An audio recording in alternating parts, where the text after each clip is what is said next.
अनुष्का अक्कणकर आपल्यासोबत आपण त्यांच्याशी बोलणार आहोत. अधिवेशनाचा आजचा पहिला दिवस आहे आणि नागपुरामध्ये राजकीय वातावरण तापेल असं तुम्हाला वाटतंय का? कारण विरोधक म्हणतात विरोधी पक्ष नेताच नाही आहे दोन्ही सभागृहामध्ये, त्यामुळे नेमक्या जनतेच्या ज्या मागण्या आहेत आणि त्यांच्या ज्या समस्या आहेत त्या सरकारपुढे कशा मांडायच्या?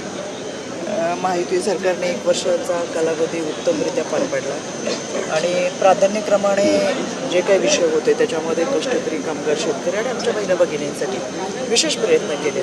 याच्यामध्ये आपण पाहतो गेल्या वर्षभरामध्ये विरोधक हा प्रचंड संभ्रम अवस्थेमध्ये, विरोधकाला एकमेकांबरोबर ताळमेळ नसल्यामुळे प्रत्येकाची वक्तव्य वेगवेगळी आहे. त्याच्यामुळं विरोधकांनी आधी एकत्र बसून चर्चा करावी, आपल्याला काय बोलायचं आहे, काय सांगायचं आहे हे त्यांनी मांडावं असं मला वाटतं.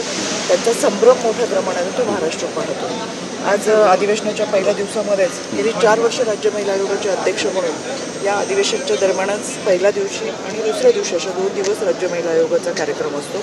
आजचा कार्यक्रम देखील मोठ्या स्वरूपात आहे. यामध्ये वर्षभरामध्ये आमच्या आयोगाच्या वतीनं महाराष्ट्र शासनाला ज्या शिफारशी केल्या जातात त्या अंधश्रद्धा निर्मूलनाच्या संदर्भातल्या आहेत, IC कमिटीच्या संदर्भातल्या आहेत, कायद्यांमधला तरतुदी आहे, सायबरच्या सुरक्षा संदर्भात आहेत आणि या वर्षभराच्या शिफारशी ह्याच्यामध्ये जे काही बदल केले जातात कायद्यात तर ते आम्ही मांडत असतो आणि मला समाधान वाटतं. हे आमचं 4थं वर्ष आहे. आज CM दोन्ही DCMच्या उपस्थितीमध्ये आमच्या दोन्ही मंत्री महोदय, सभापती, विधान परिषदेत विधानसभेचे सभापती यांच्या उपस्थितीमध्ये आज हा कार्यक्रम 3 वाजता पार पडतो. त्याच्यामध्ये आम्ही महिला सुरक्षेच्या संदर्भात नव्याने आले कडक कायदे आणि BNSच्या अंतर्गत ज्या काही कायद्यांमध्ये दुरुस्ती केली आहे ते कायद्यांची अंमलबजावणी आणि त्याच्या संदर्भातला जनजागृती असा एकंदर आज आमचा कार्यक्रम आहे.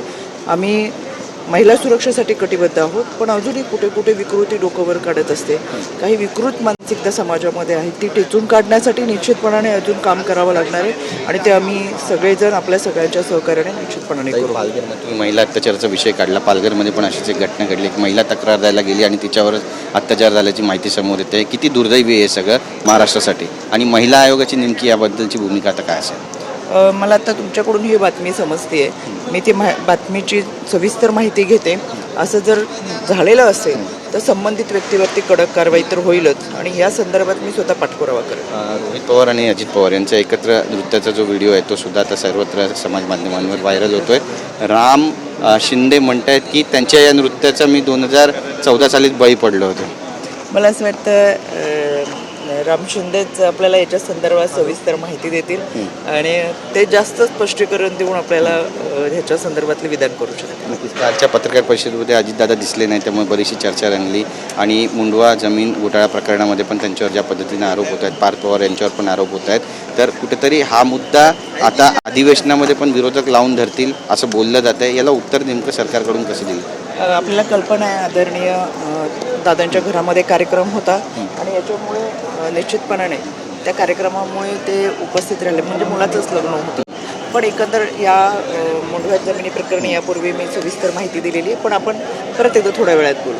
धन्यवाद आमच्याशी बातचीत केल्याबद्दल. तर आपण पाहतो आपली भूमिका या ठिकाणी मांडलेली आहे आणि अजितदादा मुलाच्या लग्नात होते त्यामुळे पत्रकार परिषदेला येऊ शकले नाही अशी सुद्धा माहिती देत आहेत आणि महिला अत्याचाराच्या विरोधात आता महिला आयोग नेमकी काय भूमिका बजावणार आहे पाहणं महत्त्वाचं ठरेल.